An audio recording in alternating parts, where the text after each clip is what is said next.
everybody. Welcome to Women's Weapons. Thank you all so much for coming. I really, really appreciate it. It means a lot to see all of your faces here, and especially to support all of these lovely actors that we have. This project has really been a labor of love for me, and the entire idea behind it is highlighting female characters that were written by the one and only William Shakespeare. And Shakespeare is a particular passion of mine that I hope to pursue in the real world. And so I'm so excited to share this with you tonight. If you hear the word Shakespeare and you start yawning, I completely understand. I get it. But what I hope to do with this show is show kind of the beauty and power behind the words of this brilliant man. And he's created the basis for so many endearing and powerful female roles that it just needs to be demonstrated. It needs to be shown. There are so many scenes today that demonstrate just this, powerful women.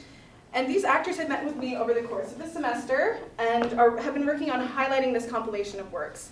I'm so proud of everything that they've done, and I'm honored that they have all worked with me. And I have a big, big thank you for all of you, so thank you so much. And without further ado, let's get started. The first scene we'll be seeing is from Richard III. This scene is one shared between the current King of England, Richard, and the former Queen of England, his sister-in-law, Elizabeth. Richard will be played by Noah Stone-Cipher, and Queen Elizabeth will be played by Julia Hibner. And just for a little context, Richard has left a bloody path behind him on his way to becoming king.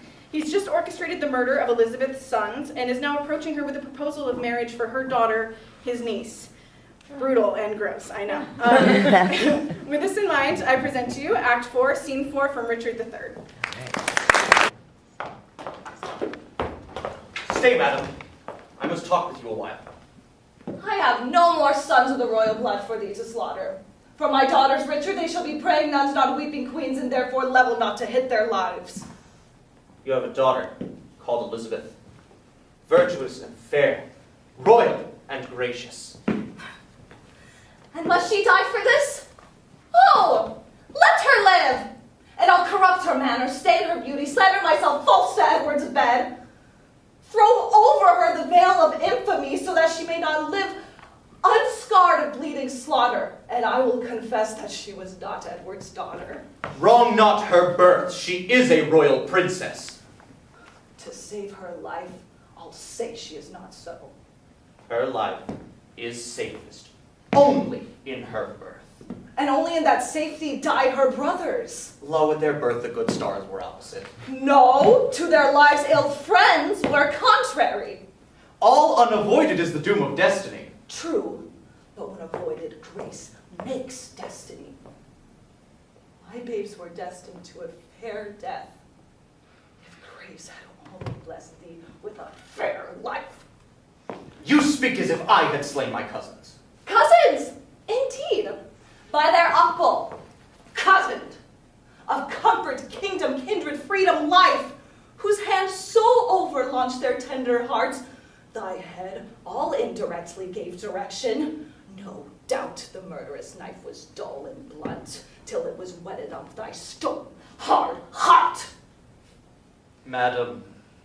To revel in the entrails of my lambs. Madam, so thrive I in my enterprise, that I intend more good to you and yours than ever you and yours by me were harmed. What good is covered of the face of heaven? To be discovered? That can do me good?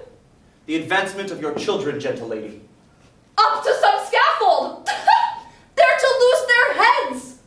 Unto the dignity and height of fortune, the high imperial type of this earth's glory.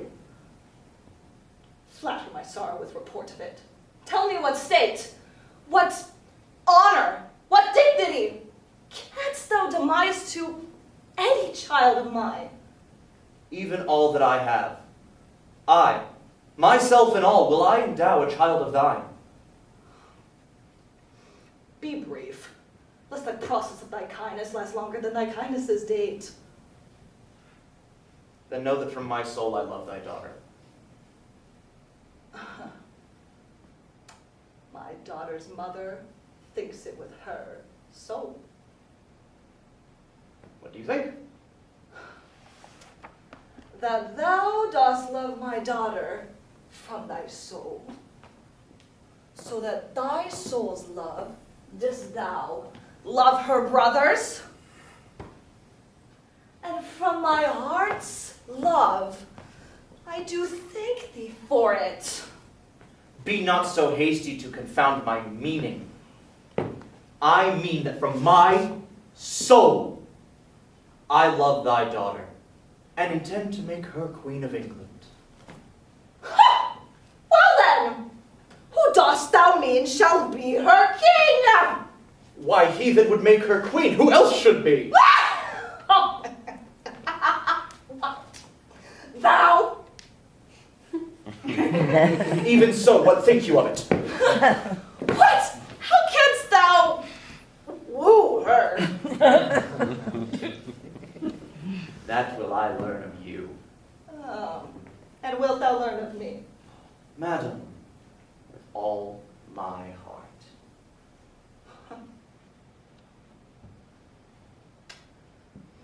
Send to her by the man that slew her brothers. A pair of bleeding hearts, thereon engrave Edward and York. And happily she will weep. You mock me, madam. This is not the way to win your daughter. There is no other way. Unless thou could put on some other shape and not be Richard that hath done all this. Say that I have done all this for love of her. Nay. Nay. That indeed she will choose to hate thee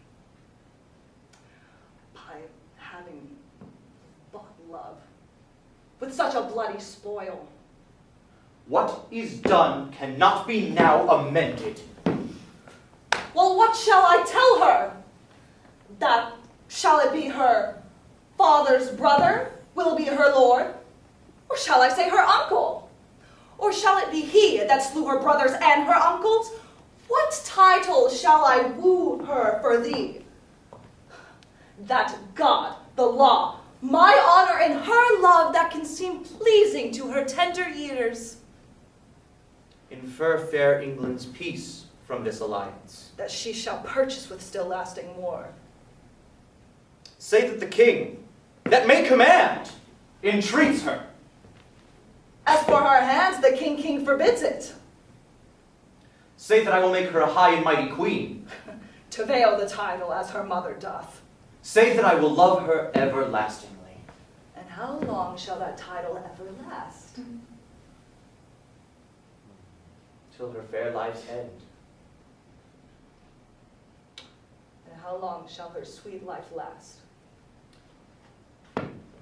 Till heaven and nature lengthen it.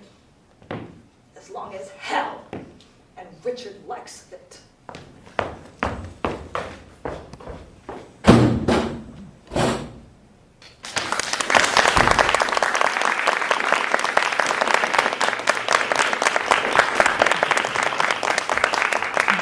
All right, thank you so much to those beautiful actors, and this is live theater, as we all know, so shit happens. Our next scene is a personal favorite of mine. It is Much Ado About Nothing. In this play, the basic concept is two people who hate each other, have families who think it would be absolutely hilarious to make them fall in love. And they instigate this through a series of tricks and traps. And the two soon-to-be lovers are Benedict and Beatrice. They're a sassy pair whose wit shadows their love until now. This scene takes place just after the spoiled wedding of Beatrice's cousin, Hero, who has just been shamed at her by her fiancé Claudio for being quite bluntly a whore. In fact, she is not. She has just been set up. So in this scene in particular, the confrontation between Benedict and Beatrice, in which confessions are flying, is just hilarious. I will be playing Beatrice, and the wonderful Luke Tierling will be playing Benedict. Please enjoy Act 4, Scene 1 of Much Ado About Nothing. Yeah.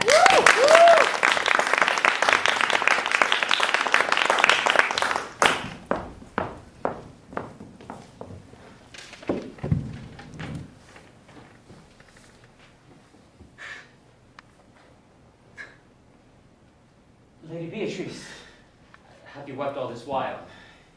Yea, and I will weep a while longer. I will not desire that. You have no reason. I do it freely. Surely I do believe your fair cousin hath been wronged. Ah, and how much might the man deserve of me that would write her? Is there any way to show such friendship? A very even way, but no such friend. May a man do it? It is a man's office, but not yours. I do love nothing in the world so well as you. Tis not that strange. As strange is the thing I know not. If were it possible for me to say I love nothing so well as you, but believe me not! And yet I lie not. I confess nothing! Nor I deny nothing. I am sorry for my cousin. Oh, by my sword, Beatrix! Thou lovest me! Do not swear and eat it. I will make a edict that I says I love not you. Will you not eat your word? Oh, with no sausage to be devised to it, I protest I love thee. Oh, why then God forgive me! Oh, then, sweet Beatrix! Oh, you have stayed me in a happy hour. I was about to protest that I love you! Do not withhold my heart. I love you with so much of my heart, there is none left to protest. Come, bid. Do anything for thee. Kill Claudio. Nothing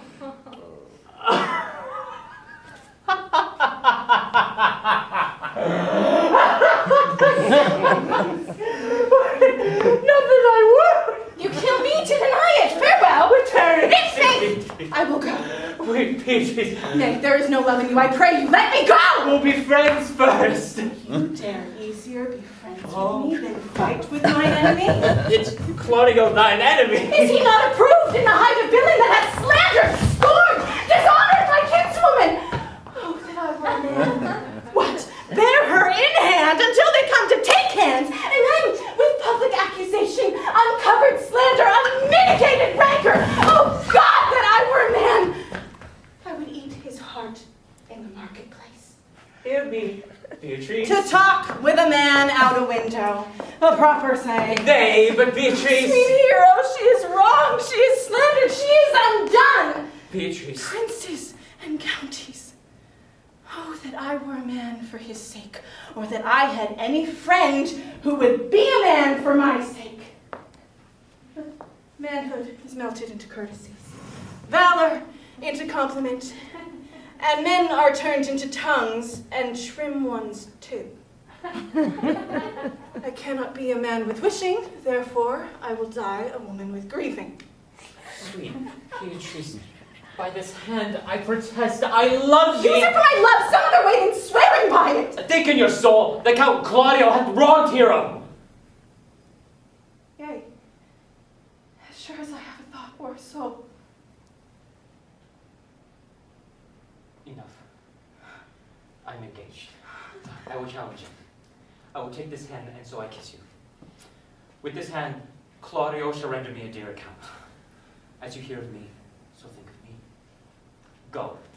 Comfort your cousin. I must say she is dead. And so, farewell. Farewell. Thank you.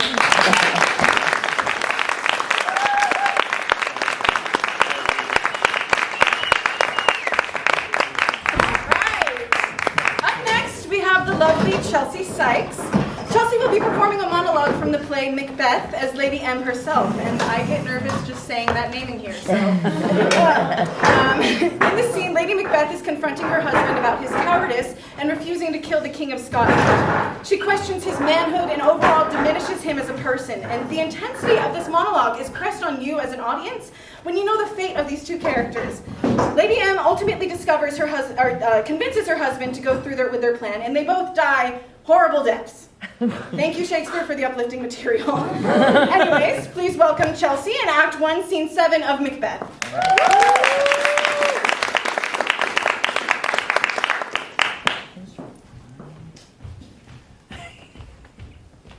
Was the whole drunk? Weren't you dressed yourself?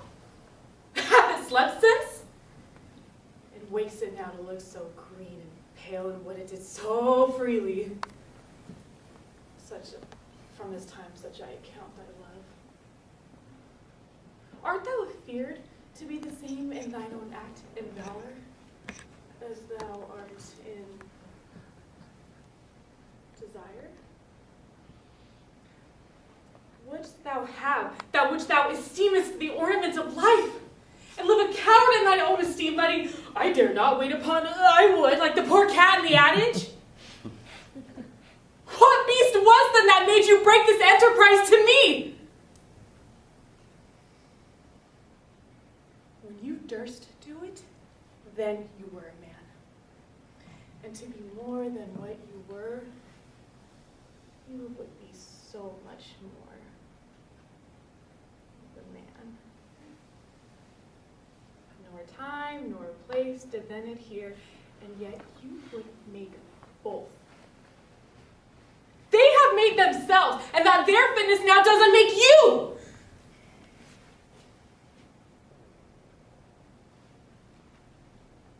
I have given suck, and know how tender 'tis to love the babe that milks me, and I would, while it was smiling in my face, have plucked my nipple from his boneless gums and dashed his brains out, had I so sworn as you have done this! Thank you.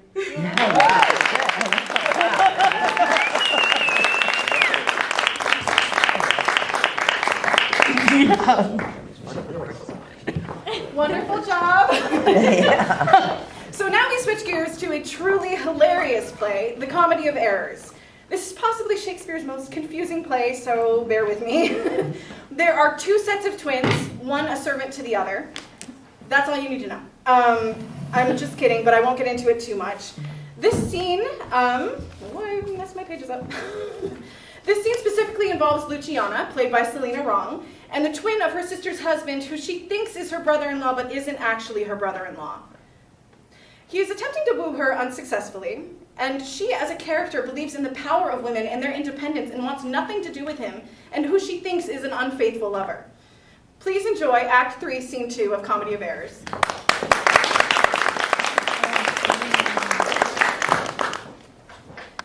And may it be that you have quite forgot a husband's office.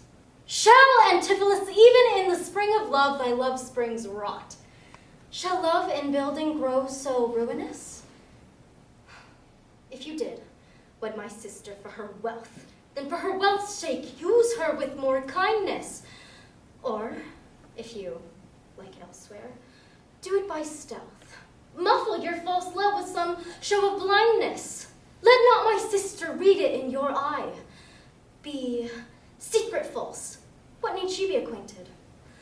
What simple thief brags of his own attaint?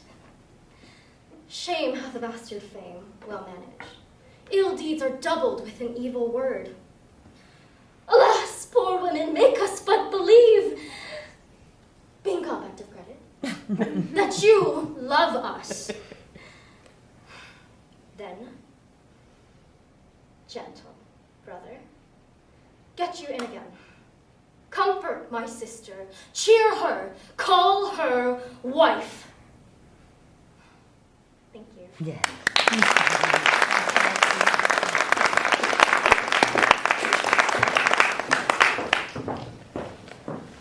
Thank you, Selena. So moving on to another one of Shakespeare's most famous tragedies, we have Othello. This monologue is one that Emilia gives to her best friend and lady, Desdemona, on the night of Desdemona's death. She speaks on the fault of man and how women themselves are not to blame for their shortcomings. At this point in time, men were the commanders of the households and had pretty much all control of their women and their wives and any woman in their lives. As a character that socially does not hold that much power, she speaks clearly and openly about the qualms of the way things are and the way women are treated. She is truly amazing. Now introducing Christina Apreza as Emilia in Othello, Act 4, Scene 5.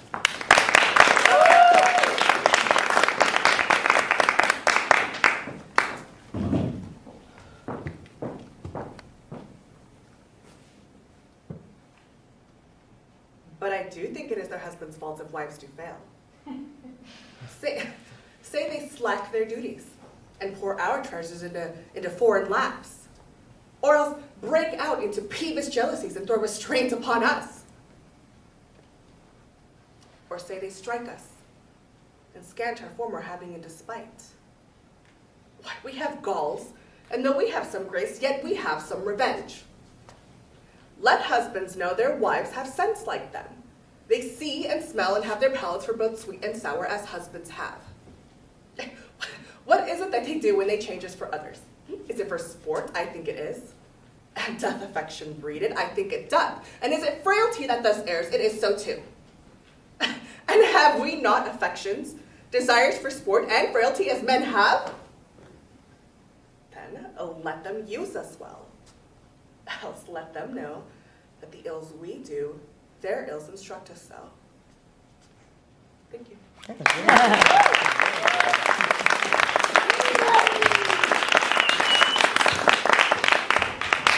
Wonderful work. Okay, now we come to our last performance of the program, 12th night. Now this is a big scene, so I'll attempt to give a little bit of context. In this scene, the fool is returning to visit his good friends, Sir Toby and Sir Toby's friend, Sir Andrew. The rowdiness of these three attracts the attention of two members of the house that they are occupying, Mariah and Malvolio. Mariah is the brains behind the operation of these rather bumbling fools, and hatches a plot to embarrass the uptight Malvolio in front of the lady of the house. These characters' juxtaposition just shows the influence that strong women hold over the supposed higher status characters. Yet another Shakespearean badass. I give you Luke Tierling as Sir Toby, Sophia Levy as Sir Andrew, Julian Carrasco as Festi the Fool, Noah Stonecipher as Malvolio, and the lovely Sadaf Sharif as Mariah in Act 2, Scene 3 of 12th Night.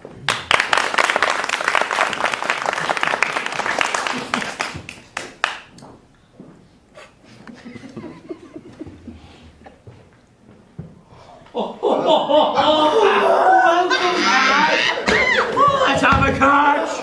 The fool has an excellent dress. I had rather than 40 shillings I have such a name. And so sweet a breath as the fool has. Oh, come, there's a sixpence for you. Let's have a song! A kestrel of me too with one night. Or wouldst thou have a love song or a song of good life? Oh, a love song! A love song!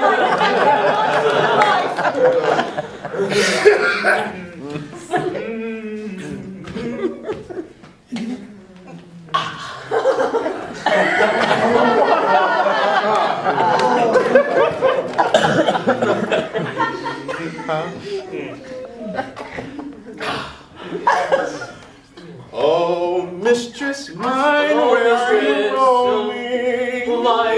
Stay and hear your sweet love's coming, that sings both high and low. Trip no further, pretty sweeting, journey's end and lovers meeting, every wise man's son doth know.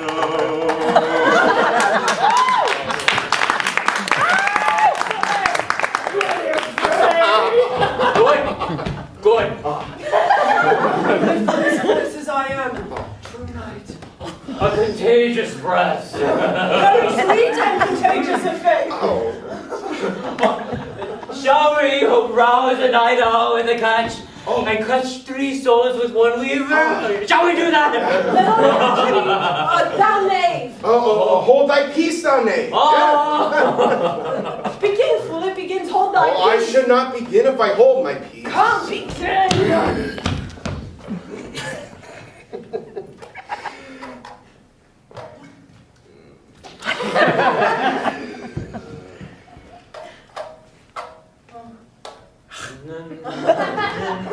Hold thy peace, thou knave. Hold thy peace, thou knave. Hold thy peace, thou knave.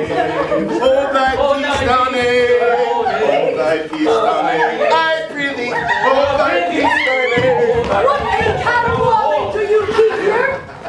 If my lady have not called up for Steward Malvolio and been into the outdoors, never trust me. We are politicians. Malvolio is a burger Ramsay. Three merry men be we. Am I not as consanguineous? Am I not of her blood? Tilly Valley lady. Oh, the 12th day December. My masters, are you mad? Or what are you? Do ye have no honor or wit but to gabble like tinkers at this time of night? Do ye make an aleshouse of my lady's house? Do ye ye have no respect for persons, place, or time in you? Oh, we did keep our time, sir. And our catches slip off! Oh, Sir Toby, I must be round with you. My lady bade me tell you that if you can separate yourself from your misdemeanors, you are welcome to the house. But if you cannot separate yourself from your misdemeanors and are willing to bid her farewell, she's very willing to bid you farewell. Oh, farewell, my dear, for I must be gone.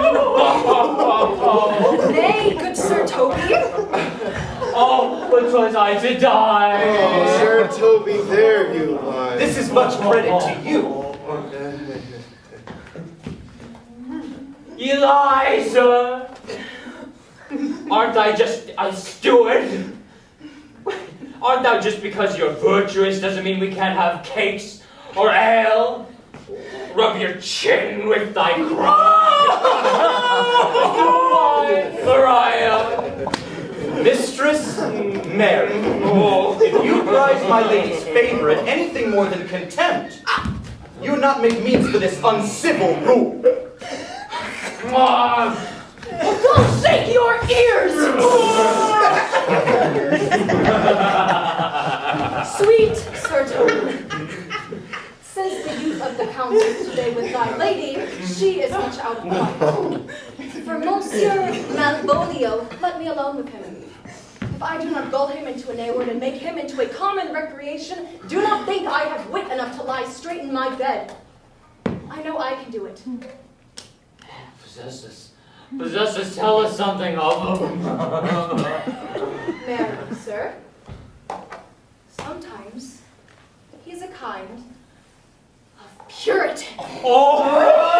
If I knew that, I'd beat him like a dog! Didn't I? For what thy exquisite reason? I have no exquisite reason for it, but I have reason good enough! The devil a Puritan that he is, or anything constantly. But a time passer, an affectioned ass who cons state without book, and utters it by great swords. The best persuaded of himself, so crammed as he thinks with excellencies, that it is on his grounds of faith that all who look on him love him. And on that vice in him, will my revenge find a notable cause to work. What wilt thou do? I will plant in his way some obscure epistles of love, varying by the color of his beard, the shape of his leg, the manner of his gait, the expression of his eye, forehead, and complexion. He shall find himself most feelingly personated. Oh. I can write very much like my lady, your niece, on a forgotten matter. We can hardly make a distinction of our hands. I smell a device! I have to in my nose too. He shall think, by the letters that thou wilt drop, that my niece thinks that she is in love with him. My purpose is indeed a horse of that color. And that type of horse would make him an ass. An ass, I doubt not. Will be admirable. Sport, royal, I warrant you. I know my physical work with him. I will plant you two, and let the fool make a third. For he shall find the letter, observe his construction of it. And on this night, to bed, and dream on the event. Farewell.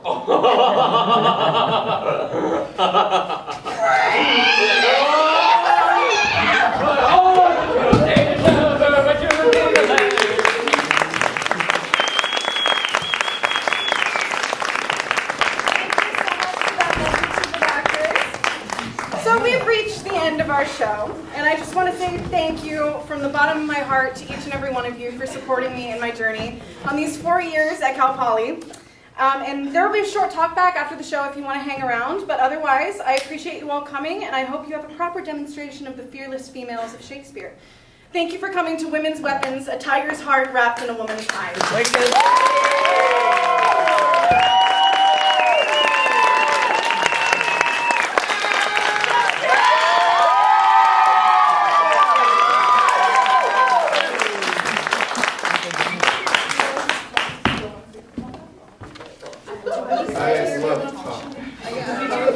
back. Hi, I'm going to help facilitate a conversation with you guys for like 10 minutes or so.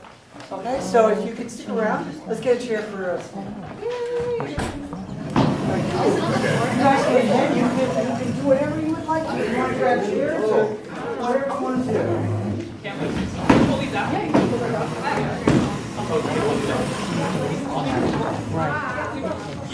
It's just like inside the actor's studio, isn't it? Okay. All right. So first off, congratulations. Thank you. Yeah.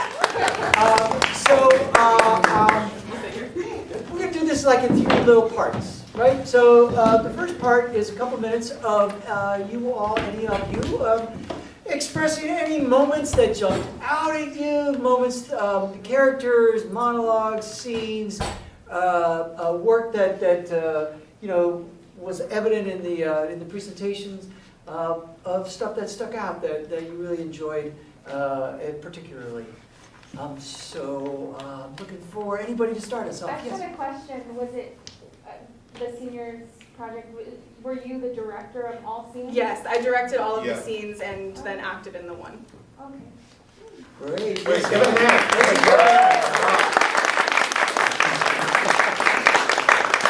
Yes, that's not an easy task. Comments? Anybody? Yes. Yeah. You know, I know Julia left, but I just wanted to compliment her on her ability to get back in herself and get back in character, because it would have been really easy to break down and run out of here and not come back and do what she did. I'll let her know. Yeah, I just thought that was really a bravo moment. It's hard to do. It's very hard to do. And your support. Yeah, yeah, you too, Sam. Very, very, very important. Other comments, things that you would like to point up, or moments that especially, yes? I want to point out, Christina, you did a super good job of using your vocal inflections and then your actual movements to like help emphasize what you were saying. Like, it was really nice. Thanks, bud. Really nice. You're like, I was like, ooh. And we can circle back around to this, but I also wanted to ask Sam to ask some questions, if you have any questions in the audience. Yes, I guess my main question is about the impact of female characters in Shakespeare. Did you feel this production actually highlighted these female characters, or was it more just kind of fun to watch the scenes? Or I guess my question was it successful in portraying these women to you? Oh yeah, very much so. For the most part. Yes, there's a response. I think it was a nice modern view of what these women would have acted as in that time. I feel in that time they would have been more to themselves, like not as powerful as you portrayed them, and I really liked that tiger's heart came out in each character. Thank you. There's another response. It was really cool to see how you blended those. And speaking about Christina, is what made me think of it, is that the perfect blend between it being Shakespeare and that old language and everything, but yet you made it to where it was modern at the same time, and it totally blended the two together to where it felt very current too. Yeah. Good job. Jen, did you want to say Yes, there's a lot of talk about power in Shakespeare, and in all of these scenes and monologues, it was very clear that the woman was the one with the power for the most part, and that was just great. Thank you. Anyone else like to answer Sam's question? Do you have another one? That was about all I could come up with. Let's open it up for questions that we may have of Sam. Or the actors. Or the actors. But I'll start with one for you, because I have several questions. What made you choose, how did you organize, directorially, the order of scenes? What were you looking for a particular line of some kind? I wanted to do drama, comedy, drama, comedy, drama, comedy. So that's kind of how I organized it. A lot of it was to do with scheduling too, because I know Julia had to take off, and so did Soph. So it had something to do with that. But the organization mainly was kind of the flow of having that relief from the drama and finding the comedy in the drama, as Linda says all the time. Yeah. I'll just keep going with questions. What could you describe your process with the actors? So I cast the actors at the beginning of this semester. I asked them all, and they were all very willing to do this, and I was so appreciative for them. And we started by just sending out the scenes, having them look it over. We met 3 separate times throughout the rehearsal process. And first time we did table work, kind of as a normal show does, did table work, and then ran the scenes, got some rough blocking down. And then the second 2 rehearsals, we worked on lines, and then kind of setting the blocking for sure, and the intentions. And the table work a lot was looking not only at the language of Shakespeare, which is so freaking hard. It is such a difficult thing to do. So it was really fun to get to go through it line by line and figure out what you're saying, figure out what all these characters are saying. And then we worked a lot with intention, with the power of women, and dealing with being a woman in this society that is less powerful than a man in Shakespeare's time. And yet still having this portrayal of the intensity of having to stand up for yourself. And it's an entirely different perspective when you're less than, supposedly. So it's having like Queen Elizabeth and Richard with that. That's a huge status play. He's the king. He's the king of England. And she has to have that power in her to stand up to him still, even though he's the most powerful man in England. So a lot of it was working with things like that, with finding the power inside of each of the women and trying to figure out how they can express itself. Very cool. Any other takers? Yes. As a student who's like leaving the university, were you more inclined to work as a director, or are you looking to go through with acting? This is my first time directing, actually. I've never directed before, so this was kind of fun. Oh, wow. But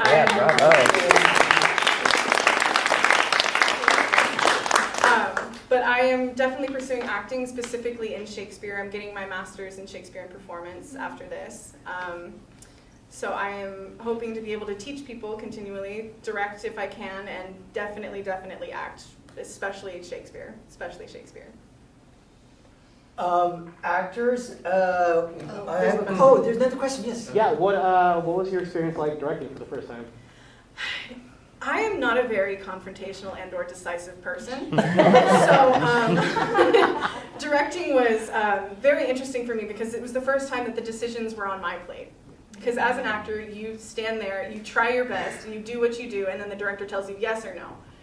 And this was hard for me to go like, well, I liked that, but it's very difficult to do that, especially with friends and things like that. It was telling people what to do necessarily.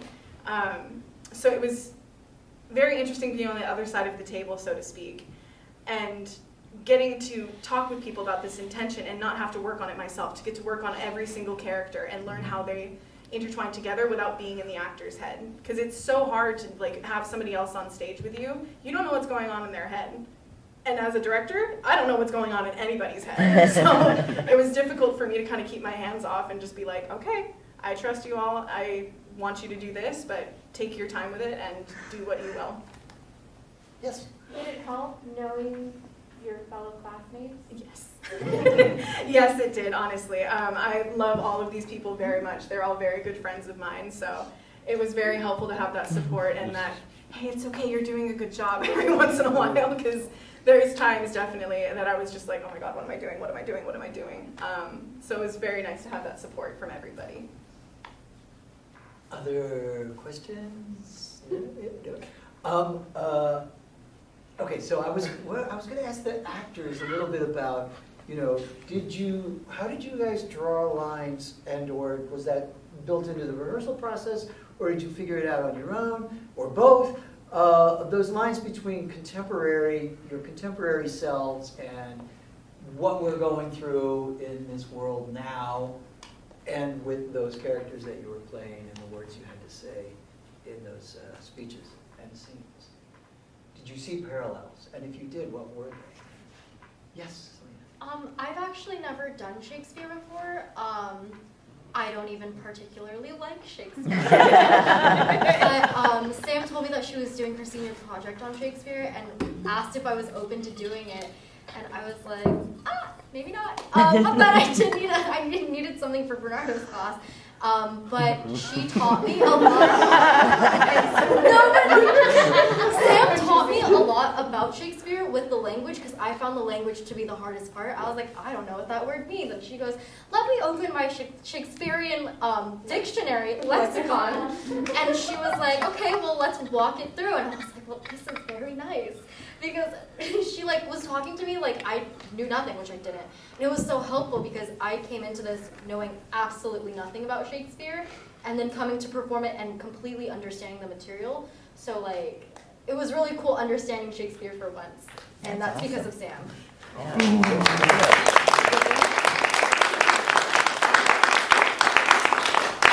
Any other actors got any? Yes, Chelsea.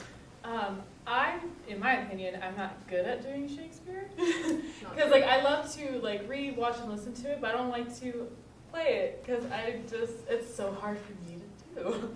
But I'm like, well, Lady M, I'm like, I know how to be a bitch. No matter what time period we're talking about, whether Shakespearean or contemporary, emotion is still emotion. And even though her objective is crazy wild, something I can never possibly relate to, I can still portray manipulation, and gaslighting, and false seduction, and question someone's manhood. So I was like, okay, I can be awful. I just have to channel it. We made, if I may share, we made a connection with her monologue in particular. Her lovely boyfriend is over here, and I told her, I was like, in this monologue, I want you to pretend like David just walked in at 3 a.m. with no explanation, and you don't know where he's been. Go.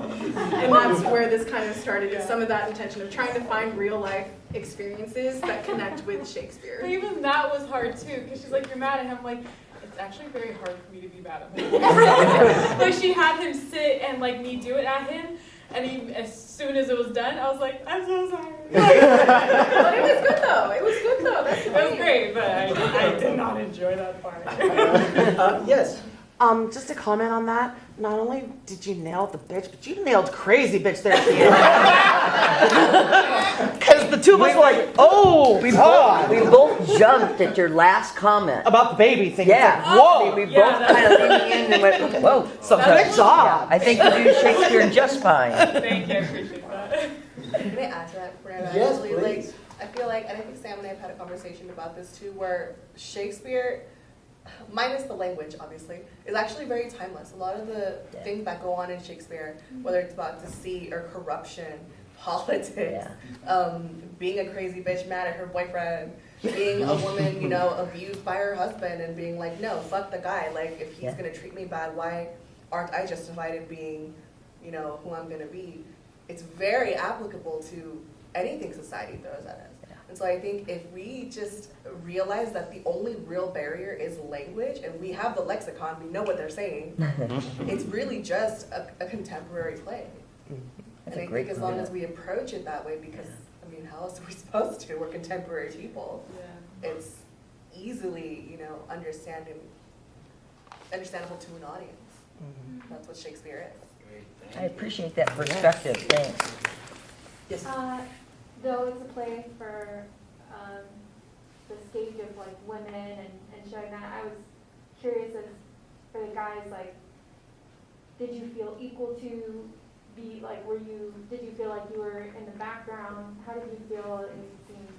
Oh, it was awful.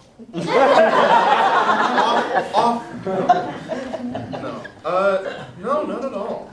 I don't know. It doesn't really faze me. It actually didn't hit me until a family member that had seen me perform had told me, wow, there's a lot of women around you. I'm like, oh. It didn't hit me oh yeah, there was a lot of femininity around me, and it doesn't bother me, it doesn't faze me. It shouldn't, as it shouldn't, but I just think that's really funny for looking on the outside looking in.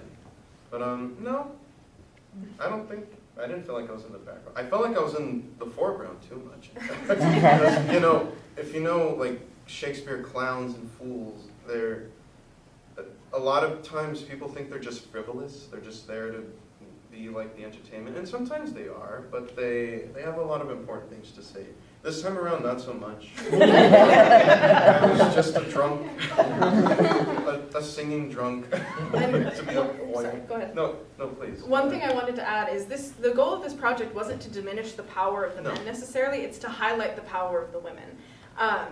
So the men themselves, they still retained all of the power that they have with being a man.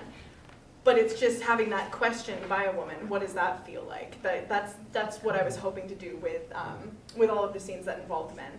And also, it's very hard to find Shakespeare scenes that don't involve men. There are many with two women, but oftentimes it's the, what's the phrase for like, you can't have two women talking about a man in one? Oh, yes. You know what I'm talking about? Yes. Yes, thank you. A lot of it is that.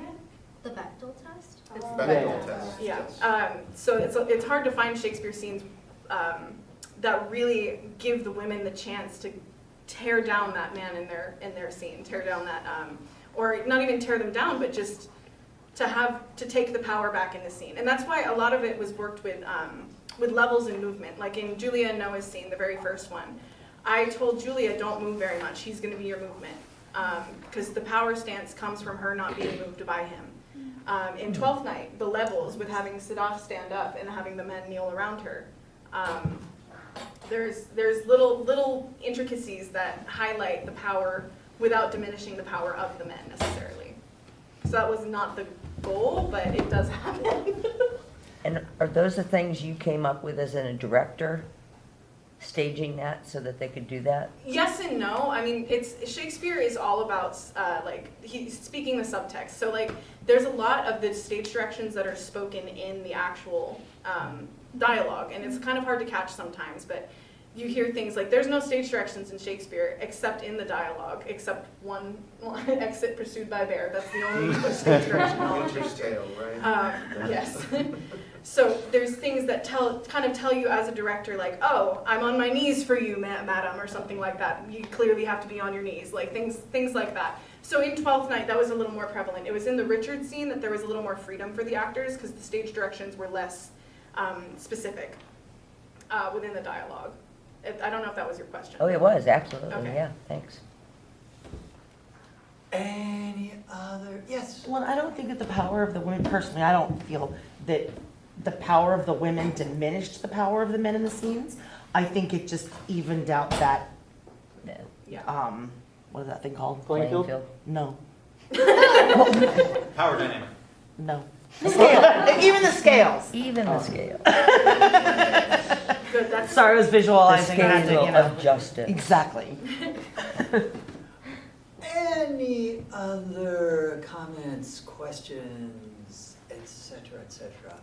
Well, I think we're coming down the home stretch then. So I would like to thank Sam for organizing and working with these actors and for putting this concept together. It's not an easy task, and for acting and directing at the same time, all that stuff, it's a lot to do. So let's all thank Sam. Yeah.